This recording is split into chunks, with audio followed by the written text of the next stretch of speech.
Radio Armonía 1360 AM presenta Mundos Paralelos. Un espacio para conectarse a otra dimensión, donde escucharás los relatos más insólitos y sorprendentes de la conciencia humana. Libretos y narración, Douglas Josué.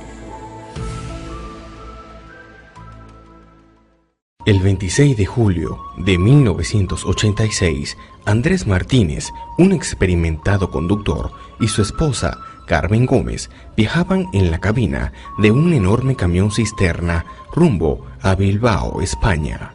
El cargamento de 20.000 litros de ácido sulfúrico.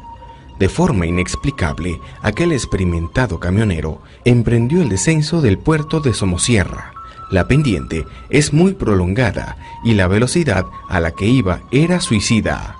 A la altura del límite entre Madrid y Segovia se produciría lo inevitable, el accidente que involucraría a otros 3 autos.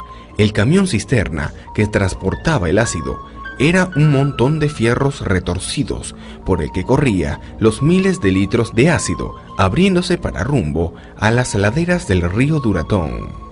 El análisis preliminar del accidente era escalofriante. La cabina del camión había sido aplastada por la pesada cisterna y el ácido mortal caía sobre los cuerpos de los esposos Andrés Martínez y Carmen Gómez. Al no poder hacer nada por ellos, las autoridades se preocuparon por neutralizar los efectos nocivos del ácido. Sin embargo, al caer la tarde, una noticia paralizó a las autoridades. El vehículo causante del accidente transportaba a un tercer pasajero.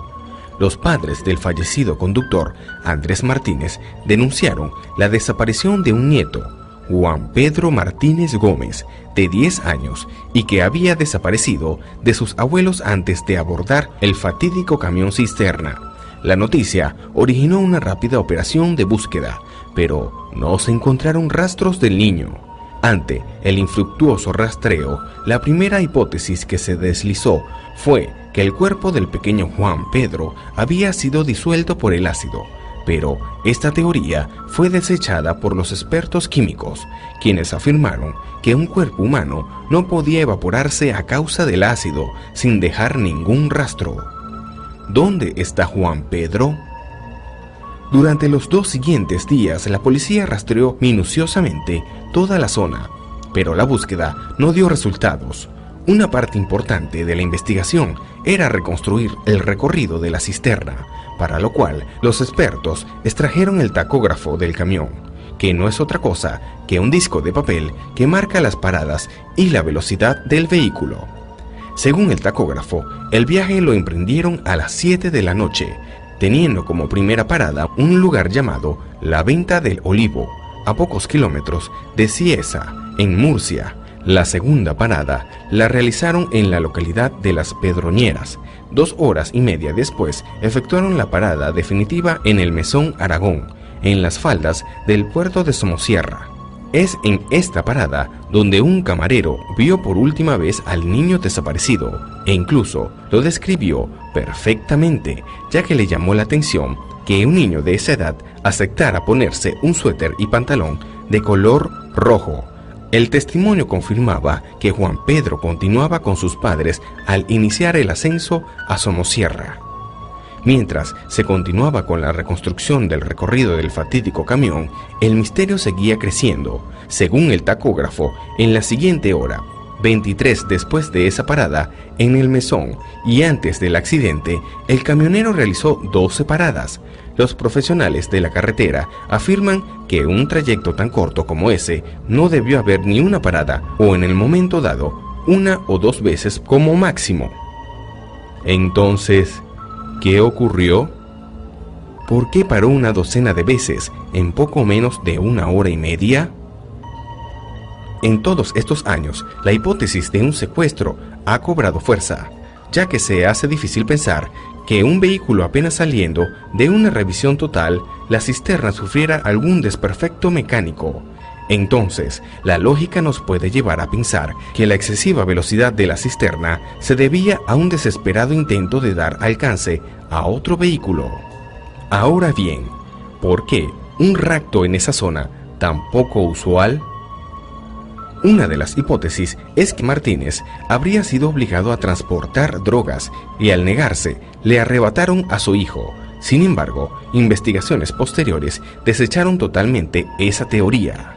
Pero las dudas aumentaron conforme pasó el tiempo, ya que 2 años después de este fatal accidente, un niño idéntico a Juan Pedro Martínez Gómez e incluso con la misma ropa fue visto en las cercanías de Bandajos. Pero no solo eso, sino que desde entonces la policía ha recibido varios reportes de que un niño vestido de rojo va caminando a la orilla de la carretera, casi siempre en las afueras de diferentes poblaciones rurales, pero todas ellas cercanas a Somosierra. Al no encontrar una solución a este caso, conclusiones salen a la luz, como por ejemplo que Juan Pedro fue trasladado a otro plano dimensional, a un punto en el espacio y el tiempo donde se encuentra encerrado. La verdad, a ciencia cierta, aún no se sabe. Pero lo único que no se puede negar en que todo intento de búsqueda fue infructuoso. La única prueba que muestra que el pequeño Juan Pedro estuvo en la cabina de la cisterna es un zapato que le pertenecía. Tal vez por eso sigue siendo uno de los enigmas y misterios que más atrae a los investigadores de lo inexplicable. Si quieres volver a escuchar este relato, ubícanos en Facebook como Mundos Paralelos. Síguenos en Twitter, @mparalelos, o escríbenos a mundosparalelos1@hotmail.com. Gerencia General: Marisol Blanco, operador de guardia; Miguel Palacios, operador de planta; Alberio Piñero, quien les narró Douglas Josué. Esto fue Mundos Paralelos.